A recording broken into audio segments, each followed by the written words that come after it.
This is my Walkera 60B as flown in my other videos, and I've decided to make a couple of modifications to this to hopefully improve the design just a little bit. If I just zoom in here, the first one being the swash plate. The original Walkera swash plate I had trouble with because there was vertical movement in the swash plate. And it was sloppy.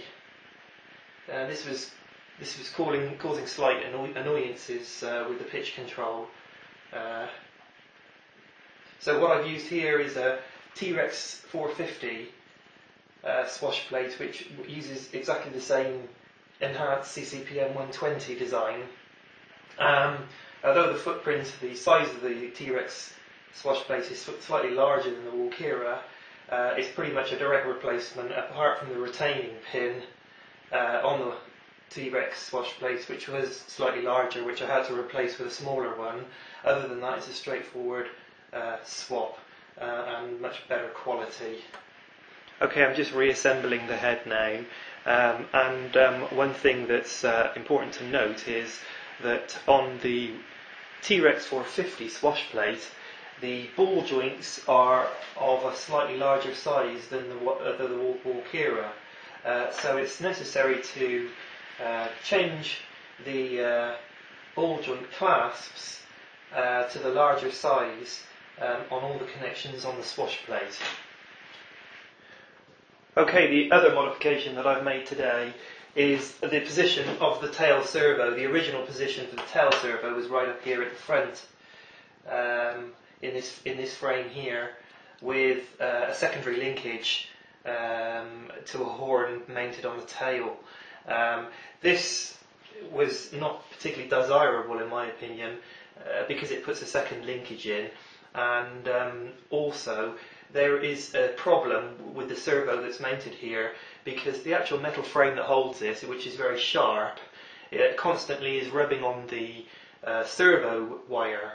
The original servo actually failed because it wore through the plastic insulation on the wire and shorted the wire out on the frame. So I've removed the original servo from there, and I've mounted a Terra Pro 9-gram servo on the boom with a boom mount and a direct link to the tail. This should make the tail a lot more responsive and a lot more accurate on the pitch control of the blades of the tail. So I think, in my opinion, that's a lot better of a setup than at the front as it was. The other modifications that I've made today, which includes the carbon fibre boom and also carbon fibre boom support struts, which look a lot better. I've also upgraded the tail fins. The original vertical Walkera tail fin fell a bit shy, and unless the ground was absolutely perfectly flat, there was a good chance of the blades snagging the ground. So again, I've used the T-Rex 450 type of fin set, which is a direct replacement, and it increases the height of the the tail to prevent it from hitting the blades from hitting the ground. Okay, I use a simple technique here to check and adjust the tracking of the blades. Basically just to check that each blade is at the same pitch as the other one. What I use here is basically two pieces of balsa wood which fit snugly into the blade grips.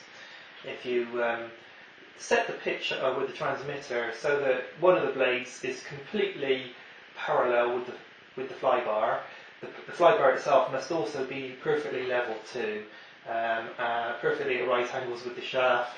And if you set one of the blades up so it's perfectly parallel with the flybar, in this case the front one, the one behind should be exactly parallel to the one in front. And from this I can see that there is a slight difference between the two. The back one is very fractionally lower, and not particularly seriously, but I can make a slight adjustment to that, and that will that'll make sure then that the tracking is correct, and that there won't be any blade displacement when the blades are spinning round. They'll both track together. Okay, one final thing to do with the setup of the helicopter is to check the balance of the blades. It's absolutely critical that the blades are properly balanced, that the weight of each blade is the same. If this isn't the case, it'll cause serious vibration and damage. So I use a really simple technique for this. It's probably not the most accurate technique, but it works for me fine anyway. And that basically is to bolt both of the blades together tightly on a flat surface, place them on a flat surface and make sure that they're both flat down. The leading edge of each blade must be lowest down, and then basically balance them on the tips of your fingers, and the blades should be they should stay very much where they are if they're properly balanced. Obviously, if there is an imbalance in one of the blades, it'll drop down significantly on one side, and if that's the case, if it's possible, I tend to trim a little bit off the end of the blade that's heavy. It is possible to actually put tape around the lighter end in order to make it heavier. But these blades, I know now, are okay.